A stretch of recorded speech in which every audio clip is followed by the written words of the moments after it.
The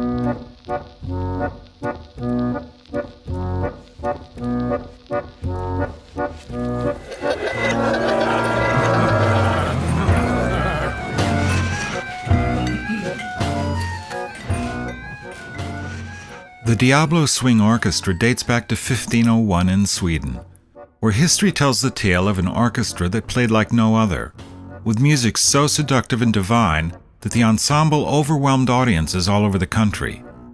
Their performances rapidly earned a reputation of being feral and vigorous, and gained the orchestra a devoted crowd of followers. Their concerts attracted more people than High Mass in church, and as a result, the orchestra was accused of being treacherous and in league with the devil.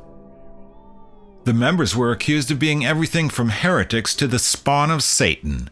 The devil's orchestra was the epithet used by the church in its attempt to halt the orchestra's success. However, this eventually became a catchphrase that spread throughout the crowd, and before long, it was the popular name of the orchestra. With the accusation of heresy, a bounty was put on the orchestra, and as the hostilities from the church grew stronger, the orchestra finally felt the need to flee. But they decided that if they were to disappear, they should go out in style by giving one last concert.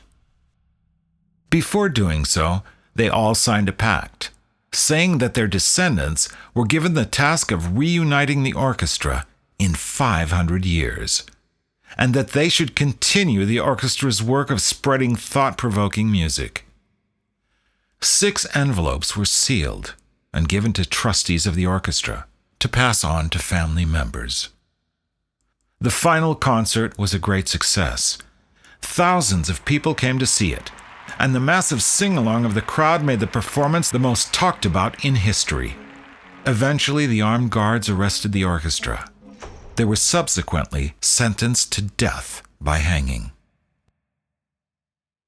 Stockholm, 2003. By mere accident, 2 of the original orchestra descendants met at a music shop and began to discuss music. It later turned out that they both had received a strange letter from some ancient relative containing instructions on how to reunite the Devil's Orchestra. By searching through archives and records, they managed to track down the other ancestors. Daniel's sensibility for words and melodies made him the main composer. Anne Louise's angelic, yet powerful operatic voice gave a bombastic feeling to the music. Andrea's swinging and energetic drumming provided the orchestra with a deep and solid foundation. And together with Andy's powerful fingerstyle playing and funk-oriented slapping, they made sure the songs had a steady groove. Pontus' electronic and experimental influences proved useful as the orchestra wanted a contemporary sound. Johannes' emotive cello playing, theoretical knowledge, and stunning technique completed the orchestra. With reference to the old catchphrase, they took the name Diablo Swing Orchestra and are determined to honor the legacy of their ancestors. The orchestra recorded and released the first demo, Borderline Hymns, in 2003. It was quickly followed up by another demo that was recorded but never put out. Their third demo was recorded 2 years later in 2005, and in the same year the orchestra started to record their first album, The Butcher's Ballroom, which was released in 2006. The orchestra was now ready to hit the road, and their 3-year-long tour took them to cities such as Wiese, Arnhem, Beveren Vass, Karlstad, Aufkirchen, Gerolfingen, Schenklin, Begnezel, Tübingen, Wiedbeck, Wittgenstein, Marienthal, Heilbrunn, Stargorod, St. Emilion, Klings, Dalwhinnie, and Yarmouth. In 2009, their Japanese management wanted them to record a new album, but the band preferred to keep playing live, so they secretly went on tour under an assumed name. Since they didn't want to be discovered by the management, new material was written and performed, inspired by the different people and places that the orchestra visited. An old brewery in Russia.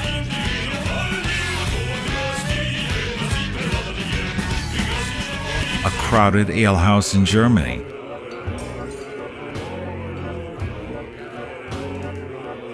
An old friend's troubles in France.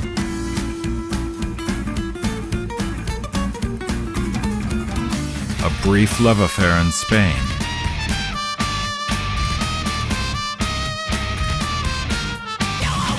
A hospital in England.